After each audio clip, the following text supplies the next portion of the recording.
दोस्तों, लोकसभा 2024 इलेक्शन 19 अप्रैल से शुरू हो चुके हैं। 7 फेजेस में इलेक्शंस होंगे जिसका रिजल्ट 4 जून 2024 को आएगा। दोस्तों, जब मैं एक व्यक्ति से बात कर रहा था, उसकी कॉन्स्टिट्यूएंसी के अंदर 19 अप्रैल को चुनाव थे लोकसभा के लिए, मैंने उस व्यक्ति से पूछा कि वो वोट करने क्यों नहीं गया। तो उस व्यक्ति ने मुझे कहा कि वो जिस पार्टी को सपोर्ट करता है वो पार्टी ऑलरेडी जीतने वाली है। ऑफकोर्स वो भारतीय जनता पार्टी की बात कर रहा था। मैंने जब उस व्यक्ति से पूछा कि ऐसे कौन से फैक्टर्स है जिसके आधार पर वो व्यक्ति वोट करने के डिसीजंस लेगा, तो वोट करने के लिए जब उसने इस सवाल के जवाब को ज्यादा घुमाकर जवाब देने की कोशिश की, एंटायरली मैंने कहा कि क्या अनएम्प्लॉयमेंट, क्या इनकम इनइक्वालिटी, क्या एजुकेशन के ऊपर लेस स्पेंड, क्या देश के लिए इंटरनल जो डेमोक्रेसी वर्सेस डिक्टेटरशिप जैसे डिबेट चल रहे हैं, क्या वो उसमें से कोई एक मुद्दा उसके लिए है। तो उसने फिर वही बात की कि बात को मत घुमाया जाए, डेटा को मत घुमाया जाए, बात तो वही है कि पार्टी जीतने वाली है। दरअसल दोस्तों, इस वीडियो को बनाने की आवश्यकता मुझे उस पॉइंट पे महसूस की, इस सवाल के जवाब को डिस्कस करना चाहिए। सवाल है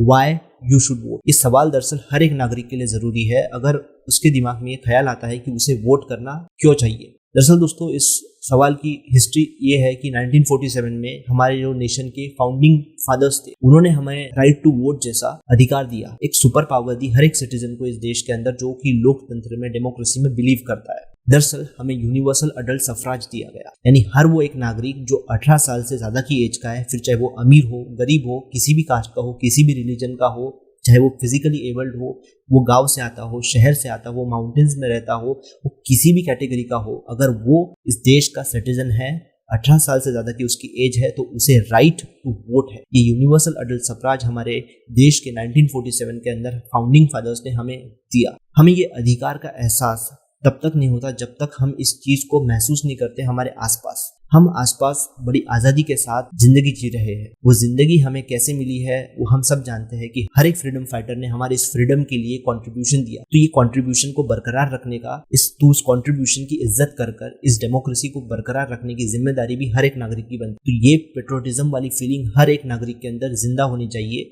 इस देश के चुनाव के वक्त सबसे ज्यादा रहनी चाहिए। ये तो पेट्रोटिज्म वाली बात हो गई। बट जब हम बात करते हैं लोकसभा इलेक्शंस के बारे में, हम डायरेक्टली जो उस व्यक्ति से जब मैं बात कर रहा था, हम डायरेक्टली नरेंद्र मोदी जी जो कि हमारे माननीय प्रधानमंत्री है उनको वोट नहीं देते। ऑफ कोर्स वो किसी ना किसी कॉन्स्टिट्यूएंसी से, जैसे वाराणसी से इलेक्ट होकर आते हैं, हम डायरेक्टली उन्हें वोट नहीं देते हैं। हम हमारे कॉन्स्टिट्यूएंसी से मेंबर ऑफ पार्लियामेंट इलेक्ट करते हैं, वो हमें रिप्रेजेंट करते हुए पार्लियामेंट में जाते हैं। वो हमारे तरफ से वो हर एक बात रखते हैं जो हमारे लिए जरूरी है। एज अ कॉन्स्टिट्यूएंसी बहुत सारी पॉपुलेशन होती है, बहुत वेराइड लोग होते हैं, बहुत डाइवर्स लोग होते हैं, बट उन सब की बात, उनको सबको रिप्रेजेंट करना, ये एक मेंबर ऑफ पार्लियामेंट की सबसे प्राइमरी ड्यूटी है।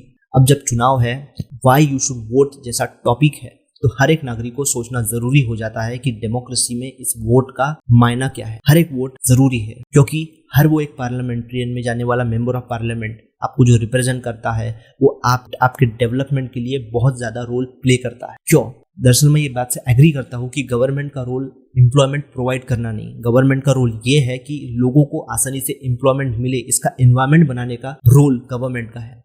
गवर्नमेंट का रोल आपके घर के अंदर आप किस चीज की भक्ति करते हो, आप किस चीज की आस्था है, आपका किस चीज में विश्वास है, वो जानना नहीं, बल्कि आप जब उस घर से बाहर निकलते हो, सड़क की डेवलपमेंट, उस सड़क पर चलने वाले लोगों के लिए एजुकेशनल डेवलपमेंट, उस लोगों को एम्प्लॉयमेंट मिले वैसा एनवायरमेंट बनाने की अथॉरिटी और एनवायरमेंट बने उसकी अकाउंटेबिलिटी गवर्नमेंट की है। ये सब मुद्दे शायद आप किताबी डेटा के अकॉर्डिंग समझ रहे हो, बट ये उतने ही जरूरी है जितना कि हम ये जाने कि व्हाई यू शुड वोट का जवाब है। ये बातें समझना बहुत ज्यादा जरूरी है क्योंकि ये बातें ही है जो ये व्हाई यू शुड वोट के सवाल का जवाब बनती है। दोस्तों, अब सवाल आता है कि हाँ, हम वोट तो करेंगे, बट वोट करे किसे? क्योंकि हर एक जो पॉलिटिशियन है वो एक ही टाइप का है, हर वो वादे करता है, फिर वो वही 5 साल में जो सिस्टम चला आ रहा है कि वोटिंग के टाइम पे वो पॉलिटिशियन हमारे पैर में होता है, फिर 5 साल के लिए हम उनके पैरों में हो जाते हैं। ये एक बेसिकली फ्रेज यूज किया जाता है हमारे इंडियन पॉलिटिक्स को लेकर, पॉलिटिशियंस को लेकर स्पेशल। तो हम किस आधार पर पॉलिटिशियन को देखें, कि किस पैरामीटर के हिसाब से उनका परफॉर्मेंस देखें पिछले साल का? तो दरअसल इसके लिए मैं आपको एक वेबसाइट रिफर करूंगा, www.prsindia.org। आप उस वेबसाइट के ऊपर जाइए, आप आपकी कंस्टिट्यूएंसी का नाम डालिए, आप कंस्टिट्यूएंसी के अंदर स्पेसिफिक जो मेंबर ऑफ पार्लियामेंट होगा उसका डेटा आपके सामने आ जाए, उस पार्लियामेंट्रियन के, उस एमपी की पार्लियामेंट के अंदर कितनी अटेंडेंस है, उस एमपी ने कितना डिबेट में पार्टिसिपेट किया है, उस एमपी ने कितने अपनी ओर से प्राइवेट मेंबर बिल प्रपोज किए हैं, वो सारा डेटा आप उस वेबसाइट के ऊपर देख सकते। वो एक पैरामीटर हो सकता है आपके लिए वो ये जज करने में क्या वो एमपी जो पिछले साल 5 साल के लिए जो वादे कर कर आपके सामने वोट मांगने के लिए आए थे, क्या उन्होंने वो फुलफिल करने में थोड़ा काम किया है या नहीं, ये आप उस डेटा से चेक कर सकते। सेकंड बात है, जो भी फर्स्ट टाइम पार्लियामेंट्रियन बन रहे हैं या फिर वो भी पॉलिटिशियन जिसका आपको एजुकेशन देखना है, जिसकी वेल्थ आपको देखना है, क्या आपको ये जानना है कि उस पॉलिटिशियन के ऊपर कितने क्रिमिनल केसेस है, कितने सिविल केसेस है, तो इसके लिए आप इलेक्शन कमीशन ऑफ इंडिया के वेबसाइट पे जा सकते हो। उनके बारे में स्पेसिफिक जो भी इलेक्शन कॉन्टेस्ट करने के लिए आपके सामने वोट मांगने के लिए आ रहे हैं, आप उनकी specific details election commission of India के वेबसाइट पर देख सकते हो। दोस्तों ये सब चीजें करने में आपको हार्डली 15 से 20 मिनट लगेंगे, लेकिन ये आवश्यक है वोट करने से पहले जानना, क्योंकि वोट करना आपका अधिकार है। उस अधिकार को सही से इस्तेमाल करने के लिए ये सारी चीजें करना बहुत ज्यादा जरूरी है। ये वीडियो दरअसल बनाने का आवश्यकता इसलिए भी था ताकि ये जो सवाल है व्हाई यू शुड वोट, इस सवाल का जवाब आपके अधिकार में छुपा है। आपका अधिकार है राइट टू वोट, ये अधिकार है, ये आपको यूज करना है ताकि आप इस अधिकार के तहत भारत में डेवलपमेंट को प्रमोट कर सके, भारत में एजुकेशन के अंदर स्पेंड ज्यादा हो इसको प्रमोट कर सके, आप इस चीज को प्रमोट कर सके ताकि गवर्नमेंट आने वाले समय में लोगों को अच्छी तरीके से सही जॉब मिले, बेहतर जॉब मिले, इसका इन्वायरमेंट बनाए, ये आप प्रमोट कर सके। इसलिए आपको राइट टू वोट यूज करना है, आपको वोट करना है। किसे वोट करना है वो आपकी पर्सनल चॉइस है, कोई भी पार्टी हो सकती है, चाहे वो बीजेपी हो, कोई भी दूसरी पार्टी हो, कांग्रेस हो, इंडिया अलायंस हो, कोई भी स्पेसिफिक पार्टी का एमपी आपके सामने आ रहा है और वो पर्टिकुलर वादे कर रहा है जिसमें आपको लगता है बिलीव कि यार शायद इसको एक चांस देना चाहिए। अगर आपको लगता है तो आप चांस दीजिए, आप उनका डेटा देखिए। अगर वो प्रीवियसली एमपी रह चुके हैं वहां से तो उनका डेटा देखिए, उन्होंने कितने पिछले 5 साल में वादे किए थे, वो कितने फुलफिल कर पाए, वो आपकी कंस्टिट्यूएंसी को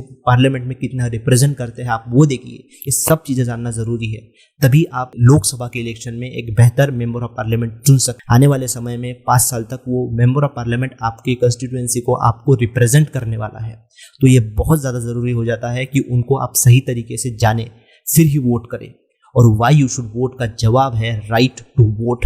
तो मैं इस वीडियो के माध्यम से बस एक ही चीज कहूंगा, इस वीडियो को बनाने का एक ही पर्पस था, अगर इस वीडियो को देखने के बाद एक भी व्यक्ति का परसेप्शन इस सवाल के जवाब को लेकर चेंज होता है तो इस वीडियो को बनाने का पर्पस मेरा फुलफिल हो गया। यहाँ तक कि इस वीडियो को, इस YouTube चैनल को बनाने का पर्पस फुल होगा, क्योंकि सबसे बड़ा स्टेप है इस भारत के लोकतांत्रिक ढांचे को मजबूत रखने का। अगर आप जब तक राइट टू वोट जैसी चीज़ों का इस्तेमाल करते रहेंगे, सही कैंडिडेट को इलेक्ट करते रहेंगे, और एक खास बात, लोग अक्सर चुनते हैं नन ऑफ द अबव जैसे ऑप्शन ईवीएम के अंदर। नन ऑफ द अबव जैसे ऑप्शन जो मेरे पर्सनल ओपिनियन के हिसाब से ये बहुत एक प्रकार से नॉनसेंस जैसे ऑप्शन है, क्योंकि समझ लीजिए नन ऑफ द अबव को सबसे मैक्सिमम वोट मिलते हैं, तो जो सेकंड नंबर का जो मैक्सिमम वोट होगा उसको विनर उस कंस्टिट्यूएंसी से घोषित कर दिया जाएगा। Eventually none of the above का कोई यूज नहीं होगा। सो इससे बचिए, एक पर्टिकुलर कैंडिडेट सिलेक्ट करिए। हो सकता है आपको लग रहा हो कि सब वर्स्ट है, तो उन वर्स्ट में से सबसे बेस्ट कौन सा है उसको चुनिए, ठीक है ना। तो ये सारी बातें हैं दोस्तों जो आपको जानना जरूरी है। इलेक्शन पे वोट करने से पहले 10-15 मिनट, 15-20 मिनट आप इस चीज को लगाए, जाने, इन वेबसाइट्स के ऊपर उनका डेटा देके। आप कंस्टिट्यूएंसी के अंदर जो बहुत ज्यादा पॉलिटिकल एक्सपर्ट्स लोग एक्टिव है, उनके आर्टिकल जो आपके डेली न्यूज़पेपर्स में पब्लिश हो रहे हैं, शायद बहुत जगह आजकल शायद बायस्ड आने लगे, बट आप ढूंढिए कि अनबायस्ड कहाँ पे मिल सके, उनको पढ़ने की कोशिश करिए, अपने कंस्टिट्यूएंसी के मुद्दे को जानने की कोशिश करिए। क्या ऐसे बातें हैं, ना कि सिर्फ अपने जीवन के, बल्कि जो लोग हैं आपके कंस्टिट्यूएंसी के, अलग समाज के अलग तबके के लोग हैं, फिर चाहे वो किसी पर्टिकुलर डाइवर्सिटी से आते हो, तो उनके मुद्दे जानने की कोशिश करिए, समझने की कोशिश करिए। ये सब करने के बाद ही हम हमारे देश को ज़्यादा लोकतांत्रिक रूप से मजबूत बना सकते हैं और हम हमारा कंट्रीब्यूशन इस लोकतांत्रिक ढांचे को मजबूत रखने में कर सकते हैं। यही था दोस्तों आज के वीडियो के लिए। आपसे गुजारिश करता हूँ कि इस वीडियो को, अगर आप इस वीडियो में बताया गया उसे अगर आप एग्री करते हो तो कमेंट सेक्शन में अपना फीडबैक दीजिएगा, अपना ओपिनियन कमेंट सेक्शन में शेयर करिएगा। आज के लिए बस इतना ही, धन्यवाद।